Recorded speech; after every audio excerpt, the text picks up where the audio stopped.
Hola amigos de YouTube, soy el Travid37 de la página web ud37electronica.com. El día de hoy continuaremos con el curso de electrónica básica, esta vez en el capítulo 2.6, hablando sobre componentes pasivos como es el relé. Vamos a ver lo que son su definición, su simbología, sus partes, sus límites de voltaje y corriente y otras magnitudes, y también vamos a hablar sobre su utilización en la electrónica. Espero les guste el video, entonces, no siendo más, vamos por ello.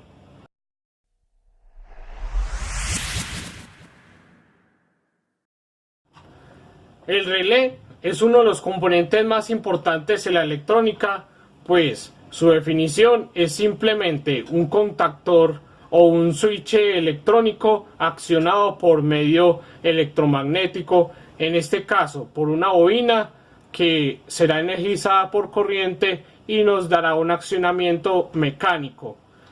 Como se ve en el símbolo, esta es como su configuración.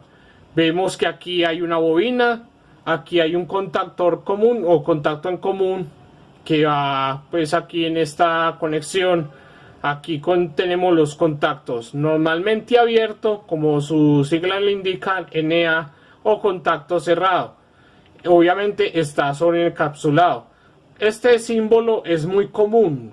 Hay otros, como les mostraré a continuación, que hay de mayor número de polos o conexiones, en fin.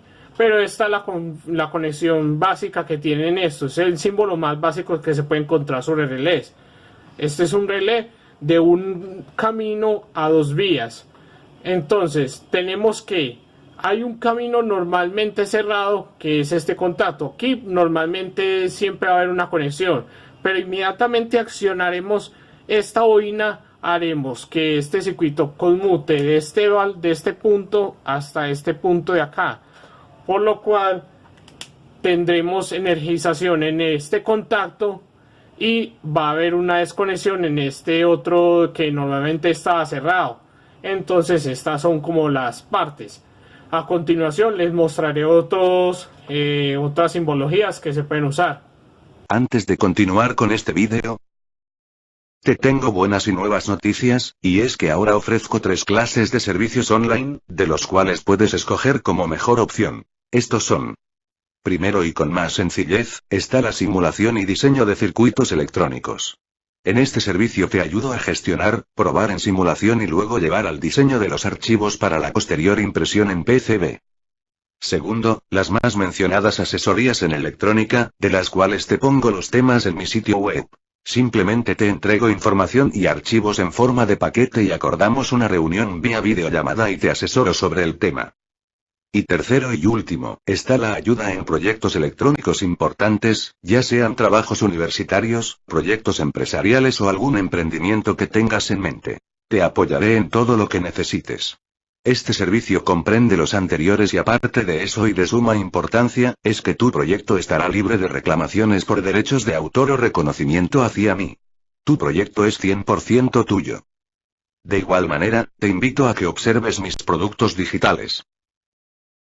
Si estás interesado en estas ofertas, puedes contactarme por medio de mis canales de información. Agradezco tu interés y seguro no te arrepentirás. No siendo más, continuemos con el vídeo. Como vemos aquí, estos son los 3 símbolos más comunes de los relés.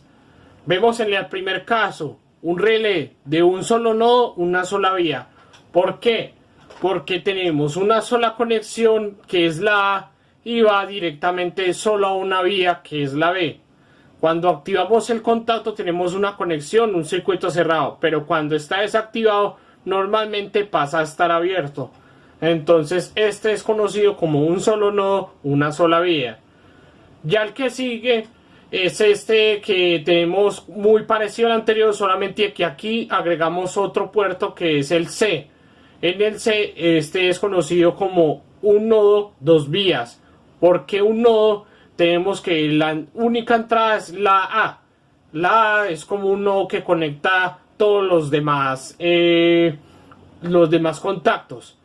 Entonces normalmente está cerrado en conexión con C. Bueno, aquí podría ser B, pero bueno, en el caso yo lo coloqué en C y en B como el normalmente abierto. Pero una vez se activa, pasará la conexión directamente al B a ser activado y estará en C desactivado. ¿Por qué dos vías? Porque tenemos tanto la vía en C como la vía en B.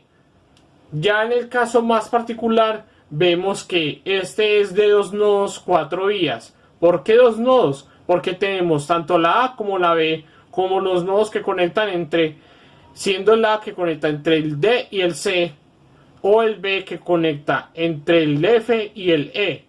O sea, los nodos de entrada son los A y B, pero ya las 4 vías posibles son la C, D, E y F.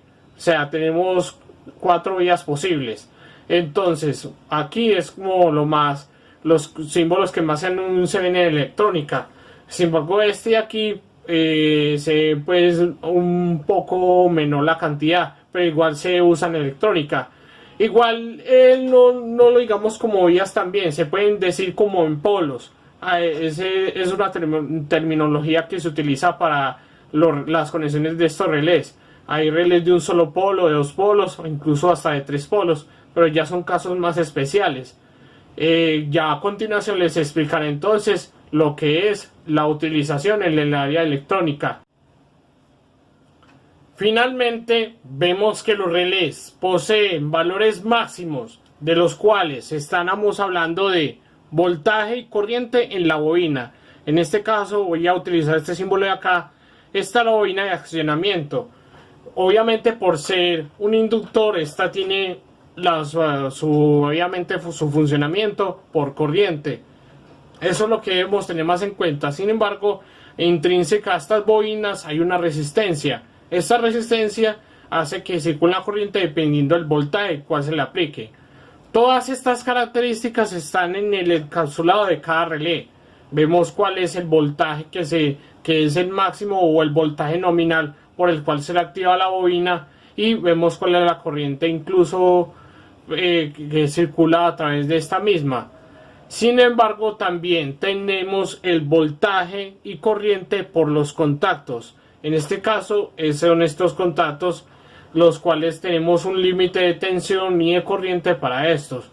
Si llegamos a exceder estos valores, no solamente arruinaremos el relé, sino que podríamos ocasionar un corto o no sé, muchas cosas que podrían suceder, como por ejemplo explosión de relé, o en fin, porque el exceso de voltaje o el exceso de corriente podría hacer que se fundan y hagan cortos internos, de lo cual podrían arruinar todo el circuito.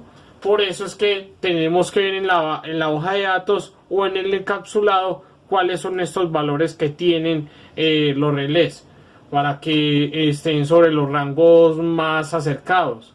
Igual, pues, una nota es que los voltajes y las corrientes de los contactos siempre son superiores a los valores de la corriente y voltaje en la bobina, puesto que la bobina pues es un componente más pasivo. O sea, es un componente que no va a manejar tanta carga, mientras que la carga se maneja los contactos. Entonces, por ende, tendremos más magnitudes mayores en esta parte.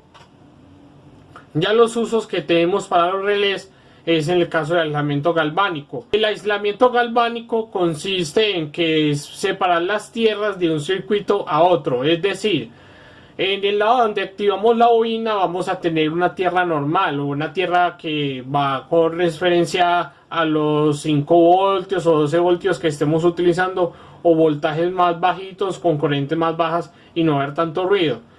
Ya en la parte de activación, como es en este ejemplo, tendremos, por ejemplo aquí en este caso, manejamos los 5 voltios para activar la bobina con obviamente pues, su switch y su tierra normal.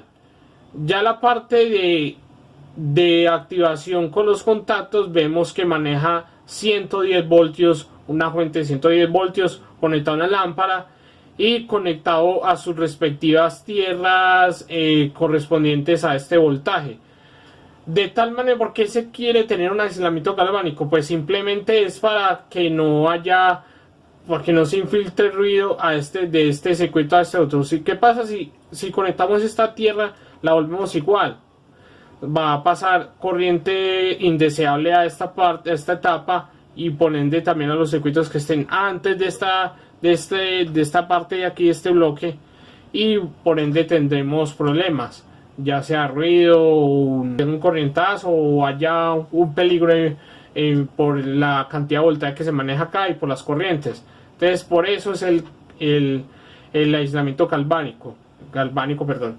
Ya en el cambio de carga es utilizar, por ejemplo, con una carga muy baja, que sería accionada por 5 voltios a unos cuantos miliamperios, activamos ya cargas muy pesadas del orden de varios amperios hasta decenas o centenas de amperios.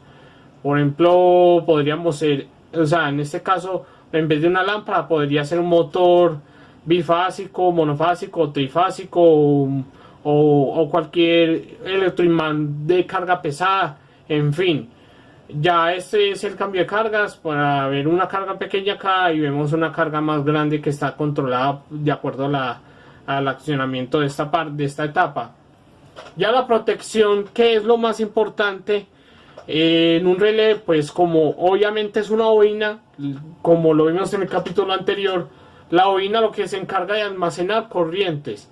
O sea, una vez que desconectamos la bobina, la corriente sigue circulando por esta bobina, por lo cual tenemos que, al momento de desconectarla, tenemos que darle un camino para que siga su recorrido y se disipe, se disipe esta corriente en una forma más independiente al circuito, porque si no utilizamos este diodo, la corriente iría directamente al switch, o ya sea, por ejemplo, a un componente semiconductor especial, y podríamos arruinarlo. Podríamos hacer que conduzca incluso cuando esté apagado, y podríamos dañar tanto el switch, o como también podríamos dañar el transistor o conmutador discreto que estemos utilizando. Entonces, por esa razón se utiliza este diodo para disipar esa corriente, que ésta se disipe sola en este lazo. O sea, tendría como un camino de esta manera. Así podríamos proteger los relés y obviamente los componentes adyacentes a este. Ya pues este es el ejemplo, ya le había explicado anteriormente. Este es un voltaje de 5 voltios, maneja ya un switch, un pulsador en este caso, una tierra normalmente conectada a estos 5 voltios. Vamos a manipular una carga de un switch, de un bombillo eléctrico, que será activado por 110 voltios. Tendrá sus propias tierras o GNDs en el caso de los 110, muy diferentes a esta de los 5 voltios. Por lo tanto, tendremos una activación correspondiente a este circuito. ¿Te gustó el vídeo? Si es así, no olvides darle like, compartir el vídeo en tus redes sociales, comentar tus dudas e inquietudes, y suscríbete a mi canal, activando de una vez la campanita para que estés atento de los vídeos que estaré subiendo. Dejo mi cuenta de PayPal, para que puedas hacerme una donación o aporte que tú desees, con tal de contribuir con el crecimiento del canal y el resto de contenido. Dejo el link de mi sitio web y mi página de Facebook en la descripción del vídeo, para que te suscribas a mi lista de contactos, le des like, y puedas acceder a contenido exclusivo, mayor información, estar pendiente de publicaciones futuras, y así complementar tus respuestas a todas tus inquietudes. Eso ha sido todo por ahora, muchas gracias y hasta pronto.